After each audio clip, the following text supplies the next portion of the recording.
for the royal appointment. Oh, she sounded good. Why, the Sussex's website has caused outrage. Ooh, I know, because despite the fact that the Sussexes have not been working royals for years, they still remain your scapegoat because there are slim pickings in that regard, and you really can't go too hard on any of the senior royals, so you're reduced to caring about a basic website. And occasionally you remember this late at night, and you think back to that youthful dreamer who just wanted to go to journalism school and do some good. Investigate the people in power. Hold them to task. Leave no stone unturned. Yes, you were going to be that kind of journalist.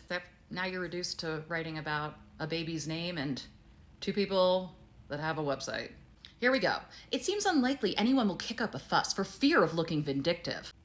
The firm is well past the point of appearing vindictive. Interestingly, this newsletter is kind of framed like the author of that piece is above the fray, and she does link to another one of her articles in which she wrote about this topic. Here it is.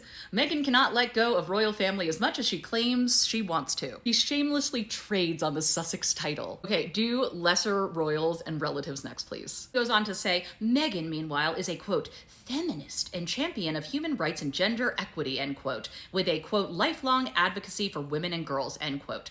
Wow. So while Harry only started his philanthropy in adulthood, Meghan was doing it as a baby. Impressive. Oh, you're so angry.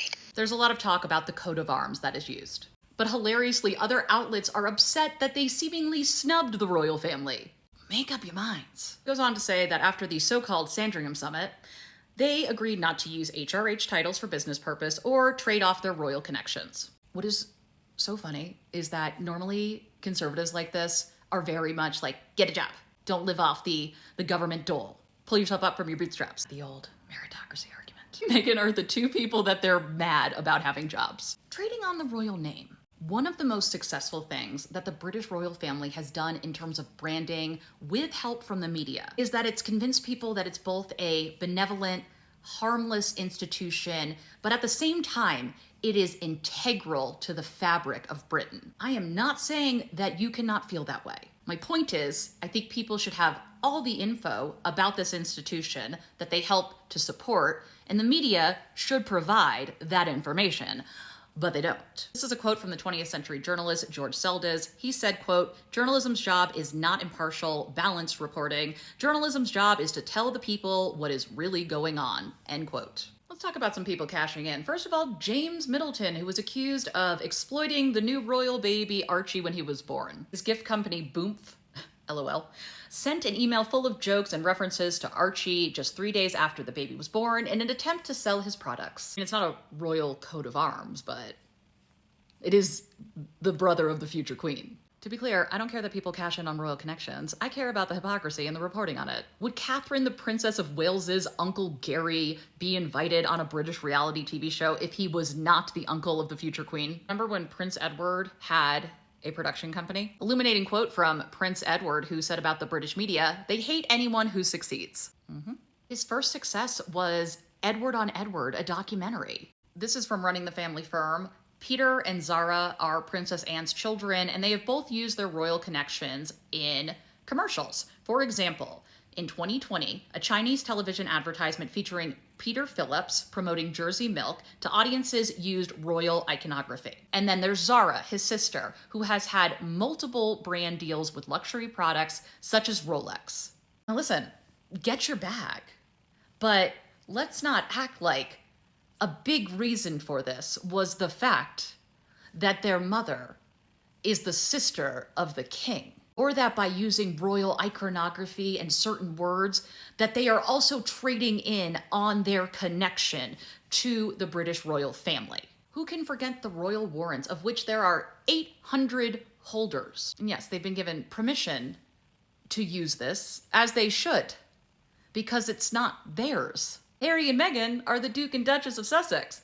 It's their coat of arms. Meghan and Harry having the royal coat of arms on their website is not going to make or break their business deals. I could see how this could help, though, businesses in the UK. And it's good that you want to see businesses recognized and received.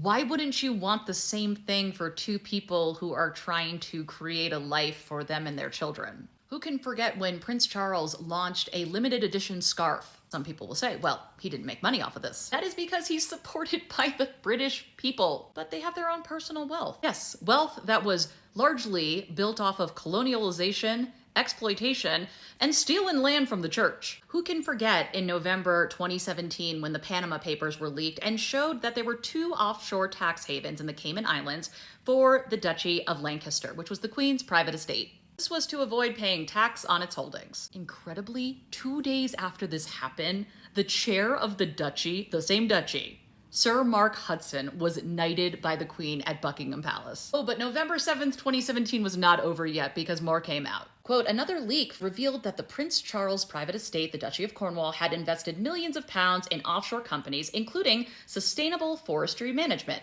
a Bermuda-registered business run at the time by Charles's best friend, Hugh Van Cutsum. If the name sounds familiar, it's because his son, Hugh Van Cutsum, is one of Prince William's best friends and a part of the Turn Up Toff set. The reason why journalists love this argument about Meghan and Harry trading in on their royal connections is it's something that they can milk forever. Ultimately, no one is ever going to forget the fact that Meghan married into the royal family and Prince Harry was born a prince. Nobody needs 50 plus pieces on Harry and Meghan creating a new website. Just hilarious that the British media acts like they are outraged over this and something should change when they know that they want it to continue so they can sustain that outrage and sell papers.